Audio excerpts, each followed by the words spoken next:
सर्वप्रथम आपल्या सर्वांचं हार्दिक स्वागत आपल्या the officer your personal mentor या प्लॅटफॉर्मवरती। मित्रांनो, आपण जी उत्तर लेखनासाठीची ऑलिम्पस, यूपीएससी आणि एमपीएससी करता जे सिरीज सुरू केलेली आहे किंवा जो इनिशिएटिव्ह आपण सुरू केलेला आहे, तर त्या संदर्भात आपण आज भेटतोय। यामध्ये मित्रांनो, एकूणच डेली आन्सर रायटिंग आपण वेगवेगळ्या टप्प्यावरती वेगवेगळ्या प्लॅटफॉर्मवरती करत असतो। मोस्टली हे जे डेली आन्सर रायटिंग प्रॅक्टिस आहे, तर ही वेगवेगळ्या जीएसच्या विषयांसंदर्भात असते। मग तो इतिहास असेल, भूगोल असेल, राज्यशास्त्र असेल, अर्थशास्त्र असेल, या सगळ्या विषयांची आपण तयारी करतो, लिहितो। मात्र अलीकडल्या काळामध्ये यूपीएससी मध्ये तर करंट अफेअर्स हा आत्मा आहे। एमपीएससी मध्ये सुद्धा जर आपल्याला आपल्या इतर सर्व स्पर्धकांपेक्षा जर ऍडव्हान्टेज घ्यायचा असेल, तर आपल्याला करंट अफेअर्स शिवाय पर्याय नाहीये। आणि या करंट अफेअर्स संदर्भात विद्यार्थ्यांना पहिला महत्त्वाचा प्रश्न हा उपस्थित होतो की नक्की मी वाचतोय, मी वेळ देतोय खरा, पण मला याच्यामध्ये खूप चांगल्या पद्धतीने कसे मार्क्स मिळवता येतील आणि त्यासाठी प्रश्न कसे तयार होतात आणि प्रश्न तयार होतात कसे हे कळल्यानंतर याची उत्तरं कशी तयार करायची आणि कसं उत्तरामध्ये आपण मुद्देसूद ही सगळं माहिती त्या ठिकाणी वापरायची। तर याच अडचणीवरती उपाय म्हणून आपण ही ऑलिम्पस नावाची आपली जी सिरीज आहे किंवा जो इनिशिएटिव्ह आहे तो आपण सुरू केलेला आहे। या ऑलिम्पस नावाच्या या इनिशिएटिव्ह मधून आपण काय करतोय, तर दररोजच्या द हिंदू, एक्सप्रेस आणि लोकसत्ता या तिन्ही वर्तमानपत्रांमधून जे अत्यंत महत्वाचे कळीचे मुद्दे आहेत त्याच्यावरती तुम्हाला आपण आपल्या वेगवेगळ्या प्लॅटफॉर्म्स, युट्यूब असेल, आपलं चॅनल किंवा टेलिग्राम असेल, या माध्यमातून आपण तुम्हाला एक प्रश्न देत असतो, 10 मार्काचा, एक 250 मार्काचा शब्दांचा, आणि 10 मार्काचा तो 15 मार्काचा जो प्रश्न आहे, जो 150 शब्दात आणि 250 शब्दात आपल्याला अनुक्रमे लिहायचा असतो, तर त्याच्यावरती आपण तुम्ही तो उत्तर लिहिल्यानंतर तुम्ही आम्हाला जी पाठवता त्याच्यावरती तुम्हाला फीडबॅक मिळतोच, पण त्याच पद्धतीने आपण त्याच्यावरती एक डिस्कशन आपलं झालं पाहिजे, त्यातून आपल्याला बेसिक कॉन्सेप्ट क्लिअर झाल्या पाहिजेत आणि त्याचबरोबर एकूण आपल्याला ती दिशा सापडली पाहिजे की नक्की चालू घडामोडींचा अभ्यास कसा करायचा आहे। सो ह्या सगळ्या वैशिष्ट्यांनी युक्त असं आपलं हे सेशन असणार आहे, ज्यामध्ये आपण आठवडाभर जे वेगवेगळे प्रश्न तुम्हाला दिले त्याबद्दल आपण चर्चा करणार आहोत, काही आदर्श उत्तरांची आपण चर्चा करणार आहोत, त्याचबरोबर आपण कसं वेळेचं नियोजन करू शकतो, आपल्या उत्तरामध्ये वैविध्य कसं आणू शकतो, डायग्रामचा वापर कसा करू शकतो, या सगळ्या बाबी आपल्याला या सत्राच्या माध्यमातून पाहायच्या आहेत। ठीक आहे, तेव्हा या पहिल्या सत्राला सुरुवात करूयात, ते म्हणजे ऑलिम्पस आन्सर रायटिंग प्रोग्राम। आणि याच्या अंतर्गत आपला हा पहिला प्रश्न जो आपण 6 तारखेला तुम्हाला विचारला होता, 6 ऑगस्ट रोजी आपण तुम्हाला हा प्रश्न विचारला होता की ज्यामध्ये examine the concept of globalisation in the context of post 2008 global economic trends. 2008 नंतरच्या जागतिक आर्थिक प्रवृत्तींच्या संदर्भात ग्लोबलायझेशनची संकल्पना जी मांडण्यात आली होती त्या संकल्पनेचं परीक्षण करा, असं आपल्याला या ठिकाणी विचारलेलं आहे। आणि अजून एक दुसरा प्रश्न आपण त्यात विचारला होता, तो म्हणजे compare the factors leading to the decline of globalisation in the early 20th century with those in the post 2000 period. How does digital globalization differ from traditional economic globalization? 20व्या शतकाच्या सुरुवातीच्या आणि 2008 नंतरच्या कालखंडातील जागतिकीकरणाच्या घटकांची तुलना करा। डिजिटल जागतिकीकरण हे पारंपरिक आर्थिक जागतिकीकरणापेक्षा कसं वेगळं आहे। मित्रांनो, या दोन्हीही प्रश्नांचा जो मूळ आत्मा आहे तो एकच आहे, आणि तो म्हणजे सध्या अमेरिकेचे राष्ट्राध्यक्ष डोनाल्ड ट्रम्प यांच्यामुळे किंवा यांच्या धोरणामुळे ज्या पद्धतीने जागतिक स्तरावरती पडसाद उमटतायत आणि ज्या पद्धतीने त्यांनी संरक्षणवादाचं धोरण स्वीकारलेलं आहे, त्यामुळे ते काय करतायत, उठसूट प्रत्येक राष्ट्रावरती जे टॅरिफ म्हणजेच आयात करांची प्रचंड मोठी लागतायत, ते कर लागतायत। आणि हे जे आयात कर लागतायत, त्या आयात कर लादण्यामुळे जी अनेक देशांकडून अमेरिकेला जी निर्यात व्हायची तर त्याच्यावरती परिणाम होत आहे। त्यांचं म्हणणं असं आहे की तुम्ही आमच्यावरती एवढे मोठे निर्यात कर किंवा आयात कर लागता, आम्ही तुमच्यावरती त्या पद्धतीनेच लादणार। आणि गेल्या काही दिवसांमध्ये आपण पाहिलं तर भारतावरती त्यांनी 25%, मग 50% अशा पद्धतीने या आयात करामध्ये वाढ केलेली आहे. विशेष करून आपण रशियापासून जे ऑइल घेतोय, जे तेल आपण कच्चं तेल मागवतोय, त्याचा फटका किंवा त्याचा एक दंड म्हणून त्या ठिकाणी ते म्हणतायत की आम्ही तुमच्यावरती एवढा कर लादतोय. मित्रांनो, या सगळ्या बाबी आपण जेव्हा एक विद्यार्थी म्हणून पाहतो तेव्हा आपल्या पुढे फक्त काय वाटतं की अरे हे डोनाल्ड ट्रम्प काय त्यांच्या जे देशातले जे काही राजकारण आहे त्या राजकारणाच्या संदर्भात काहीतरी हे अशी पावलं उचलतायत, पण यातून मग आपल्याला युपीएससी किंवा एमपीएससीच्या त्या परीक्षेकरता काय उपयोग आहे किंवा कसा याचा फायदा होईल, कसा अभ्यास केला पाहिजे मी. तर मित्रांनो, तेच तुम्हाला या प्रश्नांच्या माध्यमातून मी सांगितलेलं आहे. लक्षात घ्या, आज सर्वत्र चर्चा ही होते की जागतिकीकरणाची जी प्रक्रिया ती खऱ्या अर्थाने अमेरिकेने सुरू केली दुसऱ्या महायुद्धानंतर, ती अमेरिकेद्वाराच आता त्याची गळचिपी होतीये का? जागतिकीकरण म्हणजे संपूर्ण जगातील ज्या बाजारपेठा आहेत त्या एकमेकांना मुक्त करणं. त्या मुक्त व्यापारामध्ये आता अमेरिकाच संरक्षणवादाच्या भिंती रचतीये का? आणि संरक्षणवादाच्या भिंती रचल्यामुळे मग ते जागतिकीकरणाचा जो प्रवाह आहे, जी लाट आहे, ती आता उलट्या दिशेने वळतीये का? या संदर्भात तुम्हाला प्रश्न विचारला जाऊ शकतो. पण मित्रांनो, हे लक्षात घ्या की जागतिकीकरणाची ही जी प्रक्रिया आहे ही मंदावली आहे. हो, त्यालाच म्हणतात स्लोबलायझेशन. स्लोबलायझेशन ही जी टर्म आहे ही तुम्ही तुमच्या उत्तरात वापरली पाहिजे.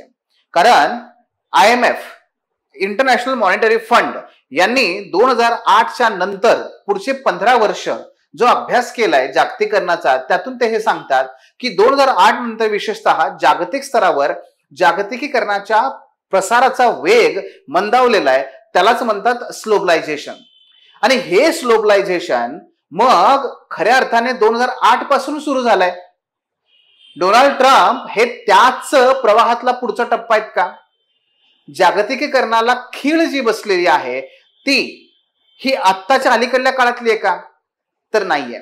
आपल्याला ह्या सगळ्या बाबींची या ठिकाणी चर्चा करायची आहे या प्रश्नाच्या संदर्भात की 20व्या शतकाच्या सुरुवातीच्या आणि 2008 नंतरच्या कालखंडातील जागतिकीकरणाच्या घटकांची तुलना करा. बरं का? तर काय करायचं आपल्याला, 20व्या शतकाच्या सुरुवातीच्या म्हणजे कधी हो, म्हणजे अगदी 1901 पासून ते 1950. हो, आपल्याला आजच्या जागतिकीकरणाचा अभ्यास करायचा असेल तर आपल्याला थोडंसं मागे जावं लागतं. या प्रश्नाची गरज काय ती ओळखा की 20व्या शतकाच्या सुरुवातीच्या आणि 2008 नंतरच्या, मग ह्या दोन टप्पे, 1901 ते 1950चा एक टप्पा आणि 2008 नंतरचा एक टप्पा, ह्या दोन्हीही बाबींची आपल्याला तुलना करायची. आता ती का तुम्हाला तुलना करायला लावतायत? बरं, मध्ये त्यांनी 1950 ते 2008 हा जो मधला कालखंड आहे तो का वगळलाय तेही तुम्हाला मी सांगतो. ह्या दोन टप्प्यांची का तुलना करायची हेच तर आपल्याला त्या प्रश्नाची गरज ओळखून घ्यायची आहे. आणि दुसरं काय, मग डिजिटल जागतिकीकरण आणि आर्थिक जागतिकीकरण यांचा एकमेकांशी काय संबंध आहे आणि काय नक्की त्याचं नातं आहे हेही आपल्याला पाहायचंय. बघा, आपण सुरुवात करूया प्रस्तावनेने. प्रस्तावनेमध्ये काय करायचं, दिलेल्या प्रश्नामध्ये दिलेला जो प्रश्न आहे तो नक्की कशा संदर्भात आहे. जसं की आता इथे प्रश्न कशा संदर्भात आहे, जागतिकीकरणाबद्दल आहे, तर पहिल्यांदा त्याची व्याख्या लिहा. सरळ व्याख्या लिहायची. हे साधं सोपं आहे. प्रस्तावना अनेक पद्धतीने करता येते. मी तुम्हाला एक साधी सोपी पद्धत सांगतोय. पहिली पद्धत आहे काय, त्या दिलेल्या प्रश्नामध्ये जो काही कीवर्ड आहे, जी बेसिक थीम आहे, त्याची काय करा, व्याख्या करा. जसं की जागतिकीकरणाची व्याख्या काय करता येईल, आणि ही व्याख्या चपकल पाहिजे बरं का, त्या पाठच पाहिजेत खरं तर. मग जागतिकीकरणाची व्याख्या काय करता येईल, तर संयुक्त राष्ट्रसंघाने जागतिकीकरणाची व्याख्या केली आहे बघा. ती म्हणजे जागतिकीकरण म्हणजे केवळ वस्तू व सेवांचा मुक्त व्यापार नाहीये. काय आहे हा, केवळ वस्तू आणि सेवांचा मुक्त व्यापार म्हणजे जागतिकीकरण नव्हे, तर लोकांचे, कुणाचं, लोकांचे परस्परांवरील वाढते अवलंबित्व दर्शवणारी प्रक्रिया. लोकांचं परस्परांवरती वाढतं अवलंबित्व अनेक माध्यमातून, संस्कृतीच्या माध्यमातून, चळवळींच्या माध्यमातून, राजकीय स्वरूपातल्या एकमेकांना मदत करण्याच्या, सोशल मीडियाच्या अनेक माध्यमातून लोक जेव्हा परस्परावर अवलंबून बनलेले आहेत, ते म्हणजे खऱ्या अर्थाने जागतिकीकरण आहे. हे आपल्याला इथे लिहायचं. आणि आपण मग काय केलं, पहिल्याच वाक्यात आपण सिक्सर मारला की हे बघा, मला जागतिकीकरण म्हणजे चपकल माहितीये. मग आपण ते सांगितलं. आता पुढे जाऊयात. मग काय करायचं आपल्याला, जागतिकीकरणाबद्दलची सद्यस्थिती. त्यांनी काय सांगितलंय, एक तर 2008च्या नंतरची आणि 1901 ते 1950च्या काळातली. आता आपण काय करूया, 2008 नंतरच्या जागतिकीकरणाची बेसिकली चर्चा करूयात. क्रमांक 1, पहिला स्लोबलायझेशन. जसे मी तुम्हाला आता सांगितलं 2008 नंतर ज्या पद्धतीने जागतिकीकरणाचा वाढ जो काही वेग आहे, प्रसारित होण्याचा जो काही वेग आहे तो कमी झाला अनेक कारणांनी मी तुम्हाला सांगणार आहे. आणि त्यालाच एकंदरीत संकल्पना IMF ने वापरली आहे, स्लोबलायझेशन, मंद होणं, जागतिकीकरणाचा प्रसार. आता तो कसा झाला बरं? त्याचबरोबर आपण जर बघाल तर 2008 नंतरच हे ट्रम्प यांचं हे जे व्यापारी युद्ध आहे आणि स्थलांतर विरोधी धोरणं आहेत, ही दोन्ही सुद्धा काय करतायत? स्लोबलायझेशनला किंवा डिग्लोबलायझेशनला. दोन संकल्पना आहेत बघा इथे. एक स्लोबलायझेशन, जागतिकीकरणाचा प्रसार होण्याचा जो वेग आहे तो मंद होणं, आणि डिग्लोबलायझेशन तो म्हणजे काय? प्रसार मंद नाही होत आहे, झालेलं जागतिकीकरण सुद्धा काय होतंय? कमी कमी व्हायला लागलंय. तर डिग्लोबलायझेशन आणि स्लोबलायझेशन. सो स्लोबलायझेशन मंद वाढतोय, डिग्लोबलायझेशन झालेलंच जो काही जागतिकीकरण आहे ते कमी कमी होणं. अशा पद्धतीने समजा एखादा देश WTOचा सदस्य आहे, तो म्हणतोय की आता आम्ही उद्यापासून हे मान्य करणार नाही, आम्ही बाहेर पडलो, डिग्लोबलायझेशन. जसं अमेरिका अनेक WHO, युनेस्को यासारख्या अनेक संस्थांमधून बाहेर पडलं, डिग्लोबलायझेशन. हे लक्षात घ्या. आणि बाहेर न पडता असं म्हणणं की आमच्याकडे यायचं नाही व्यापार करायला, तर एवढा जास्तीत जास्त कर द्यावा लागेल. म्हणजेच काय? विरोधी धोरणं. बाहेर नाही पडलो पण विरोधी धोरणं आहेत, स्लोबलायझेशन. हे मुद्दे इथे या लक्षात घ्या. आणि मग ही जी काही परिस्थिती आहे यावरती थॉमस पिकेटी नावाचे एक जे थोर असे अर्थतज्ञ आहेत, त्यांचे मार्मिक असं विधान आहे. आणि ते विधान बघा काय आहे. ते म्हणतात की ट्रम्प यांचा हा जो ट्रम्पवाद आहे हा रेगनवाद याच्या अपयशाची प्रतिक्रिया आहे. त्यामुळे काय? ज्यामुळे मध्यम वर्गाला फायदा झालेला नाही. आता हे समजून घेण्यासाठी तुम्हाला रेगनकडे जावं लागेल. रेगन हे अमेरिकेचे राष्ट्राध्यक्ष होते. तुम्हाला माहिती आहे 69 ते 80 90 हा काळ, याच्यावर त्यांचा फार मोठा प्रभाव आहे. आणि रेगन हे खऱ्या अर्थाने जागतिकीकरणाचे खंदे समर्थक होते. त्यांच्यामुळेच WTOला खऱ्या अर्थाने यश मिळत गेलं किंवा जागतिकीकरणाचा प्रसार झाला. अमेरिका ही खऱ्या अर्थाने व्यापारावरती मक्तेदारी निर्माण करू शकली ही रेगन यांच्यामुळेच. त्यांच्यामुळे डॉलर आणखी सक्त झाला, मजबूत झाला. पण जागतिकीकरणामुळे अमेरिका ही व्यापारावरती आपलं वर्चस्व साध्य करेल हे रेगन यांचं जे स्वप्न होतं ते खरं झालं. ते खरं झालंय. पण अमेरिकेमध्ये इतकी विषमता आहे की त्याच्यामुळे जागतिकीकरणामध्ये जे वर्चस्व निर्माण केलं ना ते कोणी? तर तिथल्या फक्त MNCनी, म्हणजे तिथल्या जो काही उच्च वर्ग आहे त्याने. आणि परिणामी तिथला अमेरिकेतला जो मध्यम वर्ग आहे, कनिष्ठ मध्यम वर्ग आहे, त्याला मात्र जागतिकीकरणाची फळं मिळाली नाहीत. तो मात्र मागासच आहे. त्याच्यामुळेच होतं काय? जेव्हा अमेरिका फर्स्ट काय म्हणतात ते मागा, मेक अमेरिका ग्रेट अगेन. कोण? ट्रम्प. काय म्हणतायत ते? कारण तिथला मध्यम वर्ग आहे ना तो फार मोठ्या प्रमाणात असंतोषित आहे. का? कारण जागतिकीकरणाचा फायदा चीनने करून घेतला आणि चीन ही आता अमेरिकेमध्ये प्रचंड मोठ्या प्रमाणात वस्तू स्वस्तामध्ये डंप करतं. परिणामी त्या अमेरिकेतला जो मध्यम वर्ग आहे त्याला ना रोजगार आहेत ना त्याच्याकडे कुठल्या प्रकारची खर्च करण्याची क्षमता राहते. त्यामुळे तो कुठेतरी काय झाला? दुःखी आहे, तो कुठेतरी असंतोष आहे. आणि त्याच्यामुळे मग ते राजकीय धोरण निर्माण केली ट्रम्प यांनी की नाही आम्हाला काय करायचंय? तुम्हाला खुश बनवायचंय, म्हणजेच अमेरिकेला ग्रेट बनवायचंय. Make America great again, MAGA. आणि मग हे कधी होईल? तर आमच्या लोकांना रोजगार. जसं की ऍपल कंपनीने चीनमध्ये भारतामध्ये जाऊन बनवायचं नाही. कुठे बनवायचं? अमेरिकेत बनवायचं. अमेरिकेत बनवा म्हणजे काय होईल? तिथल्या लोकांना रोजगार मिळेल. म्हणजेच काय होईल? भारतातून चीनमधून येणाऱ्या स्मार्टफोनवरती आम्ही 25% 50% कर लावून ऑलरेडी ते महाग बनवले, आता इथे घ्या, इथे बनवा. मेक अमेरिका ग्रेट अगेन ही ती काय आहेत? संरक्षणवादाची धोरणं आहेत. पण का आली ती? कारण रेगन यांच्या काळामध्ये जे जागतिकीकरणाचा जो प्रसार करण्याचा धडाका अमेरिकेने लावला, वर्चस्व निर्माण होईल ही त्यांची भूमिका होती. पण त्याचा फायदा मध्यम वर्गाला नाही मिळाला, म्हणून ट्रम्प आता हे करतायत असं थॉमस पिकेटी म्हणतायत. बघा किती सुंदर पद्धतीने त्यांनी विश्लेषण केलंय. आणि मग आता आपण काय करूया? 20व्या शतकाच्या सुरुवातीचा आणि आजचा काळ हा या ठिकाणी बघूयात. बघा पहिल्या महायुद्धापूर्वीचे जागतिकीकरण. खरं तर मित्रांनो पहिल्या महायुद्धापूर्वीचं जागतिकीकरण जे आहे म्हणजे 1914च्या अगोदरचं ते जागतिकीकरण म्हणता येत नाही, ते आंतरराष्ट्रीयकरणच होतं. काय होतं ते? आंतरराष्ट्रीयकरण. बघा औद्योगिक क्रांती झाली होती युरोपमध्ये आणि त्याचा फायदा त्यांना मिळत होता आणि वसाहतवादाच्या माध्यमातून ते जगभर आपल्या वस्तू विकत होते. ते आंतरराष्ट्रीयकरण. ते आंतरराष्ट्रीयकरण का म्हणायचं त्याला? जागतिकीकरण आणि आंतरराष्ट्रीयकरणामध्ये काय फरक आहे? तर आंतरराष्ट्रीयकरणामध्ये एका दिशेने प्रवाह जास्त होता, म्हणजे मक्तेदारी ह्या युरोपियन लोकांची होती. ते सर्वत्र काय करायचे, त्यांना हव्या त्या पद्धतीने वस्तू विकायचे, जायचे, मक्तेदारी निर्माण करायचे. ह्या कॉलोनीजना म्हणजे वसाहतींना तिथे काही स्वातंत्र्य नव्हतं, पण त्यांना जाणं मात्र शक्य व्हायचं. जसे की आंबेडकर तिकडे गेले, डॉक्टर बाबासाहेब आंबेडकर गेले, शिक्षण घेऊन आले, गांधीजी गेले, शिक्षण घेऊन आले, हे शक्य होतं, म्हणजे जाणं येणं शक्य होतं. पण वर्चस्व कोणाचा? त्यांचा. आंतरराष्ट्रीयकरणाची ती प्रोसेस आहे. जागतिकीकरणामध्ये काय आहे? समानता आहे. समानता आहे ती खऱ्या अर्थाने मुक्त आहे. आंतरराष्ट्रीयकरण हे वर्चस्व होतं या युरोपियन लोकांचं. पण 1901च्या अगोदर, पहिल्या महायुद्धाच्या पूर्वी तंत्रज्ञान जसं स्टीम इंजिन किंवा इतर प्रकारच्या कारखाने वगैरे यांच्यामुळे काय झालं होतं, जग एखादी बाजारपेठ बनते की काय, छोटी बाजारपेठ बनते काय, हे सुरू झालं होतं. मँचेस्टरचं कापड हे आपल्या पुण्यामध्ये ते आणून विकायचे. म्हणजे हे काय आहे, तुम्हाला याचं उदाहरण सांगतो दुसरं, ते म्हणजे जॉन मेनार्ड केन्स किंवा केन्स पण म्हणतात. तर आज तुम्ही मोबाईलवरती काय करता, ऍप ओपन करता, लगेच 2 मिनिटांमध्ये तुम्ही ऑर्डर टाकता, लगेच स्विगी किंवा झोमॅटोवरून तुम्ही खाद्यपदार्थ मागवता, वस्तू मागवता, बरोबर आहे. जॉन मेनार्ड केनने 1901च्या अगोदरच्या लंडनचं अशाच प्रकारचं वर्णन केलंय. ते म्हणतात, आज परिस्थिती अशी आहे की फोन उचलला की तुम्हाला जगातली कुठलीही वस्तू ऑर्डर करता येते आणि तुम्हाला ती तुमच्या दरवाजासमोर मिळते. बघा, जी परिस्थिती तेव्हा होती ती आज आहे, ऐक नाही. फक्त वेगाचा फरक पडला.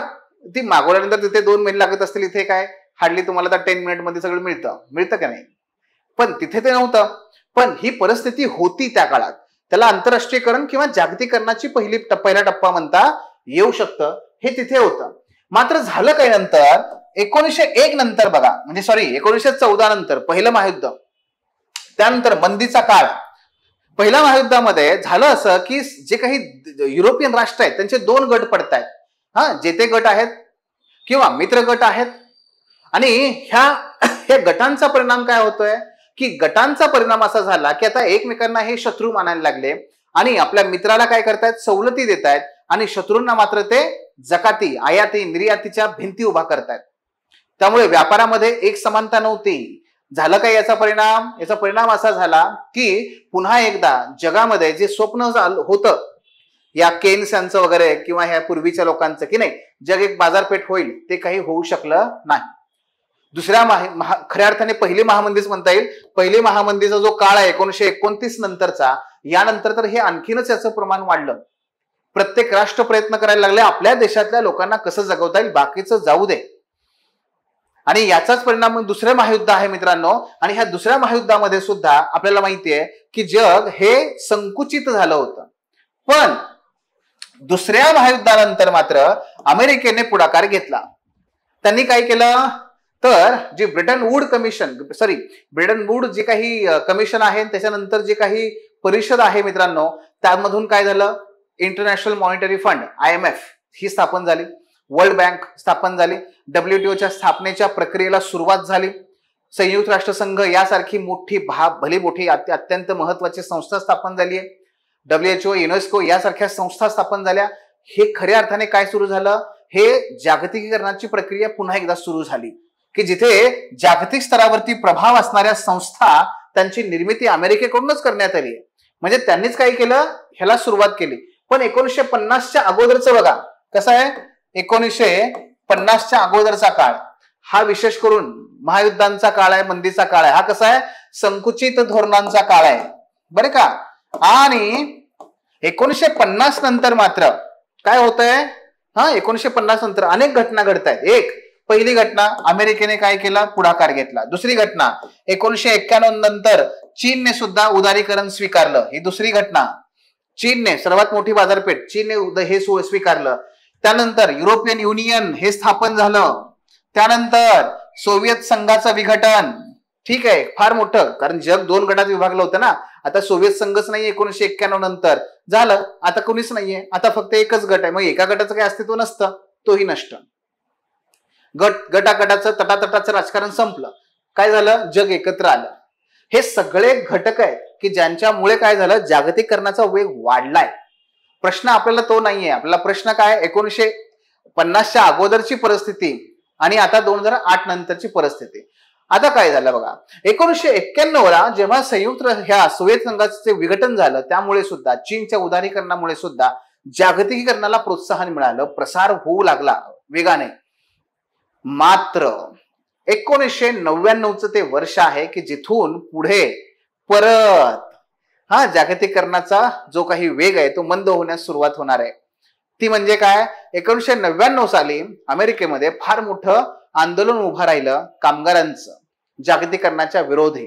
पण खऱ्या अर्थाने याला जी खीळ बसते मित्रांनो ती 2008च्या आर्थिक संकटाने. तुम्हाला माहित असेल तर सब प्राईम नावाचं हे क्रायसिस होतं. काय होतं, सब प्राईम नावाचं क्रायसिस.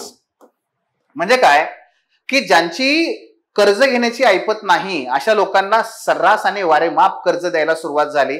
झालं काय, अहो त्यांनी कर्ज घेतली, फेडणार कशी? कर्जांच्या माध्यमातून जी घरं घेतली ती घरं विकून ताबा घेऊन लिलाव करू असं बँकांना वाटायचं. पण घरं एवढी घेतली गेली की पुन्हा लिलावामध्ये सुद्धा कोणी घर विकत घेईना. झालं, बँकाने दिलेली कर्ज बुडाली, बँकांची पत घसरली, एबीएन अॅम्रो नावाच्या सारख्या बँका प्रचंड मोठ्या नष्ट झाल्या आणि अमेरिकेमध्ये प्रचंड मोठं संकट निर्माण झालं, युरोपमध्ये संकट निर्माण झालं. भारताला फारसा फटका बसला नाही, कारण भारत हा निर्यातीपेक्षा आयात आणि आपण जे प्रोड्यूस करतो ना ते आपणच कंझ्युम करण्यावरती भर देतो. त्यामुळे 2008चा फटका आपल्याला फारसा बसला नाही, पण हा जगाला बसला. आणि मग ह्या अमेरिकेने, मग ह्या युरोपियन राष्ट्रांनी संकुचित धोरणं स्वीकारायला सुरुवात केली. जागतिकीकरणाच्या विरोधी होतं हे.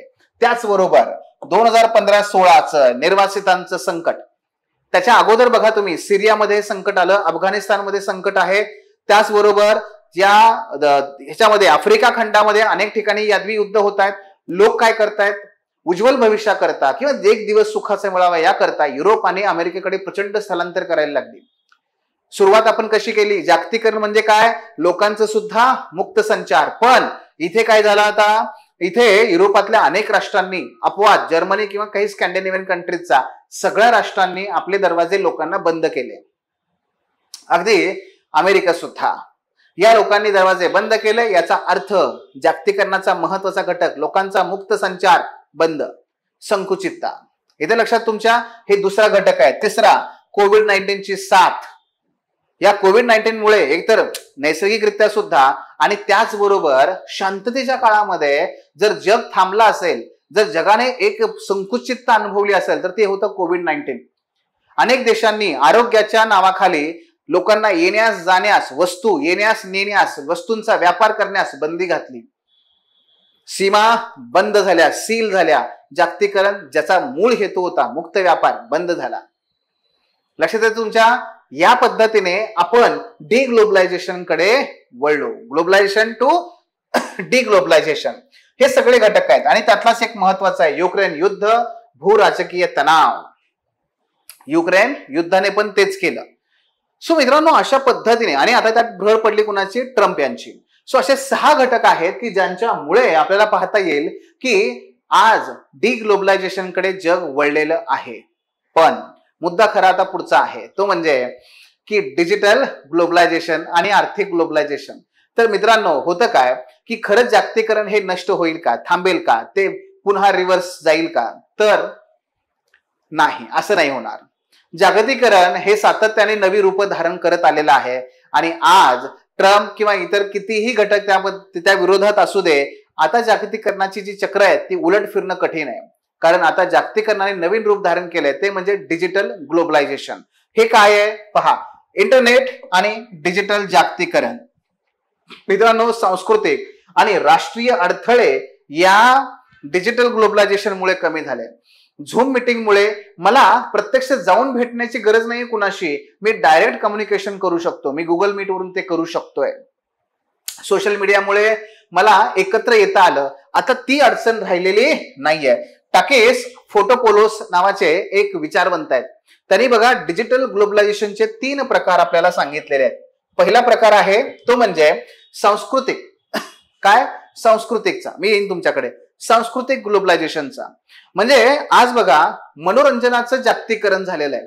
हॉलिवूडचे सिनेमे आपल्या इथं बघितले जात आहेत, तर भारतातले अनेक सिनेमे हे जसं की आता वॉर 2 नावाचा मूवी भारतात रिलीज होण्याच्या अगोदरच त्याने करोडो रुपये कमावले. अमेरिकेमध्ये करोडो रुपये कमावलेले आहेत. आणि यामध्ये जर आपण बघितलं तर हा सांस्कृतिक ग्लोबलायझेशन, राजकीय ग्लोबलायझेशन, राजकीय स्वरूपातलं, डिजिटलच पण राजकीय स्वरूपातलं. म्हणजे काय की आज बघाल तुम्ही तर भारतीय पंतप्रधान नरेंद्र मोदी जागतिक स्तरावरती ते कुठेही जाऊ दे, प्रचंड मोठ्या प्रमाणात लोक काय करतात, त्यांना स्वागत करतात.